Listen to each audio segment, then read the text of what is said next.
our own home. We thought, wow, this is massive and really ambitious. And to be here today to see what you've achieved is absolutely brilliant. So what we look forward to doing is working with you, investing in you, and showing other people the fantastic work the Kewford Eagles can do.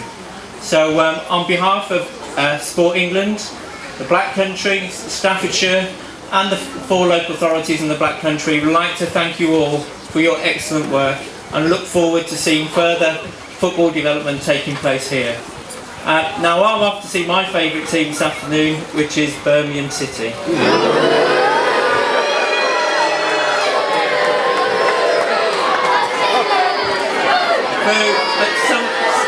Somebody's got to support them, particularly if you're looking at somebody who's wearing a Villa top opposite you. Thanks very much.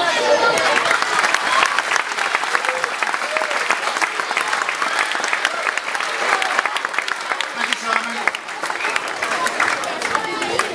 I would now like to welcome the FA's Regional Manager, Hannah Buckley.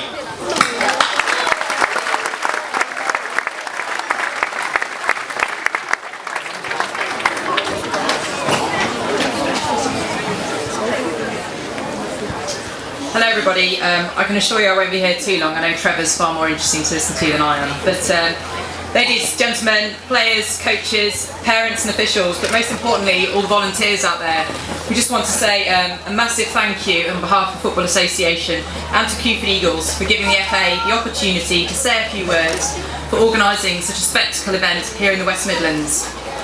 This venue now becomes a very close second to St George's Park in terms of the scale and role it will play in the region's game. So congratulations to you all.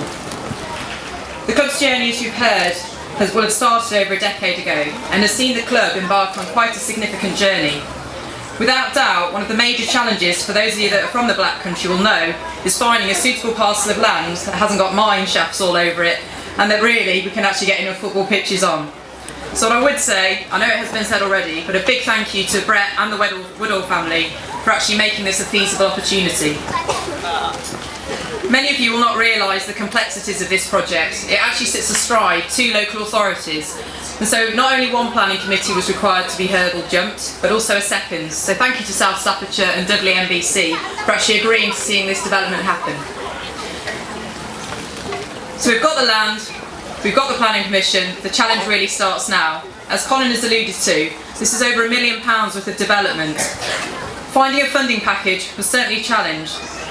As you know, over the last 10 years, times have changed quite significantly. The economic climate has hit and I think we'd all find that there's not quite so much money in our back pockets. However, whilst it's been an uphill battle, there have been some tremendous successes and I'm delighted that a number of different agencies were able to find some money to invest in this site. Moving forward, the project steering group that I engage with on a very regular basis, Colin, Lynn, Brett and Ian, and their professional team, saw no stone unturned. And whilst at times there were rejections and some excellent successes along the way, credit, and I really mean that truly, credit must be given to the tenaciousness of the club and perseverance to all of the funding partners who have made this project happen and all the form filling. I've only been involved with this project since 2010 and I think it's fair to say all of the team that I referenced spent many an hour with me at Rahall Lane, the home of Birmingham County FA. Hopefully I won't see many of you players there for discipline in the near future. Whilst they gave up endless hours as volunteers, the professionalism that they applied and the relevant documentation associated was absolutely superb and credit should be given where it's due. But I'd also like to just mention a little special thank you to their families and their employers. They gave up umpteen hours and without it you wouldn't all be stood here today. So on behalf of the funding partners at the Football Foundation, which is the FA, Sport England and the Premier League, I am delighted to be able to sit here today and acknowledge the foresight and vision that everybody realised. This is a club that have truly embraced everything the FA is seeking to do. You have created a high quality, sustainable venue for a Charter Standard community club and you should all be incredibly proud. I genuinely hope, as I referenced earlier with St George's Park, that this site is the breeding ground for future England players and for generations to come and is the start of the next chapter for Kewford Eagles. I believe the line is, the future is bright, the future is green and white. All the very best and thank you very much.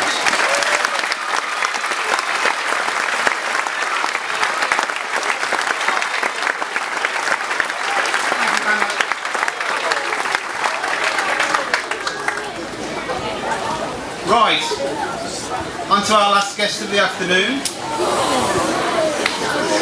Before he comes to the stage, let me tell you a little about him. Trevor Brooking, CDE, is the FA's Director of Football Development. He played most of his football career for West Ham United, making 647 appearances for the club.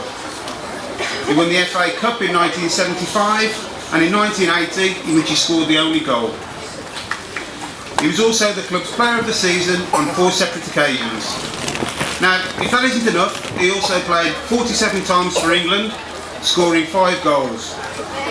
Please give a warm welcome to our special guest this afternoon, to Trevor Brooking, CDE.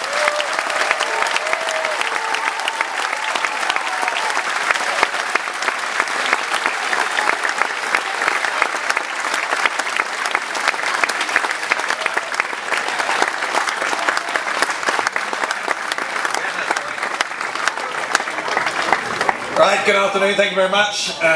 Very pleased to be here, and well, it's great to see such a big crowd as well, cracky. No wonder the club's doing so well, all the mums and dads and friends, and that's a reflection probably on the success you've had. Certainly was mentioned, I am going to West Brom this afternoon to see my old team. Yes, I think half of the room wants us to win and half wants to lose, and there's a mixture of Wolves and West Brom here, is there? Quite a lot.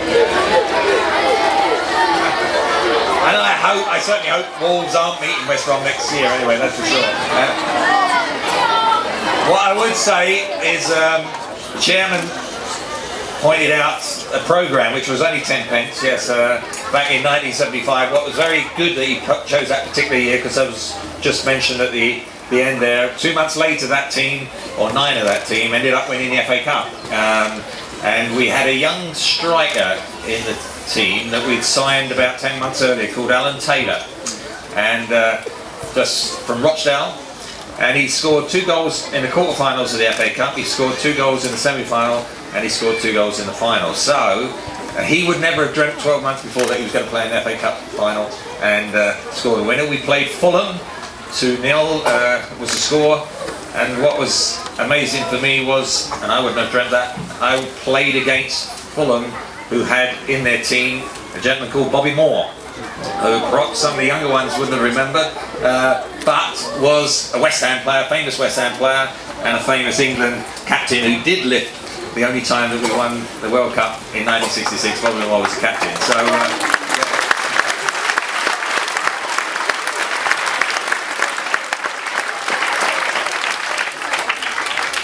From my own point of view, back in the 60s, I was the time I joined West Ham 65, and had 19 years at the club that I'd always supported. I didn't think I was going to join them 2 months before because West Ham hadn't come round and knocked on the door, and so it looks as though I was going to join Chelsea. Can you believe that? And then, as luck would have it, Ron Greenwood, who was the manager, came along with the chief scout to watch 2 of our young players who were joining West Ham that summer. We were playing in a big trophy called the English Schools Trophy, big schools competition. We were in the quarterfinals. We lost 3-2, but I did okay because I think the next day Wally St Pierre was sent round by Ron Greenwood. So they knocked on the door. Once West Ham, who the side I always supported, came along, then there was no decision to make, and I joined West Ham. The important thing is I had probably been playing as well as school and district football in a boys' club at the time called Newbury Park, and played a lot of years Newbury Park, and that's very similar to a club like this. And anyone who you see on television that you're going to see this weekend playing in any of the big clubs, they all started out in a junior club somewhere across the country, and that's really the key to why we need clubs here like Kewford Eagles, really, and also the facilities, which is a key part of it. What we've tried to do at the FA over the last few years, with money being tight, we tried to identify some of the bigger junior clubs, and obviously here we've got one that has been going to 78.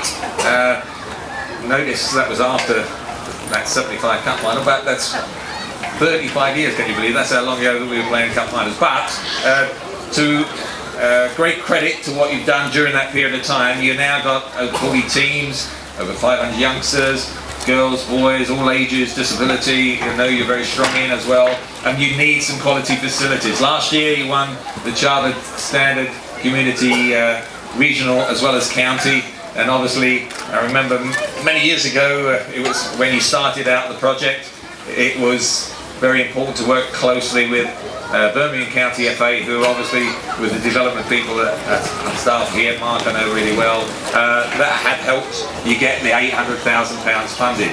More important now is you just got to capitalise and make the most of that, and making the most of it really means giving a lot of the boys and girls here the opportunity to play the game. And as somebody who was lucky enough to play at all different levels, there's nothing better than playing football with friends, having fun, making it enjoyable. And if you make it enjoyable and the facilities and the people around them are relaxing the youngsters, then you'll produce good players. And more than anything, it's all right, don't worry, it's not going to collapse. The time to worry is if you see me making a run for the exit, and then we're nearly there. More than anything though, it's really well done to everyone involved in getting this facility. I've been involved with a lot of projects, watching them come through the system, and nobody would believe when they set out. Probably if you knew what was going to be entailed when you set out, you'd never have gone there. But in the end, when you see the opening and see the facilities you've got, and obviously now you've got the potential in the future, you could expand the changing rooms, you could add a clubhouse so as you can hold little events. Certainly in the next stage on pitches, perhaps look at the option of artificial surfaces. 3G and 4G now are really so good, and when you look at the winters that a lot of clubs have suffered over the last 2 years, where January, February, March and even early December, lots of games being postponed because of bad weather, wet weather. If you've got the artificial surfaces, and particularly if you've got a number of clubs and teams, then you can play a lot of the matches that have been called off during the winter. So facilities are going to be a big part going forward. Certainly from my own point of view, really chuffed that somebody like a Chartered Stand club like yourselves have got this sort of award.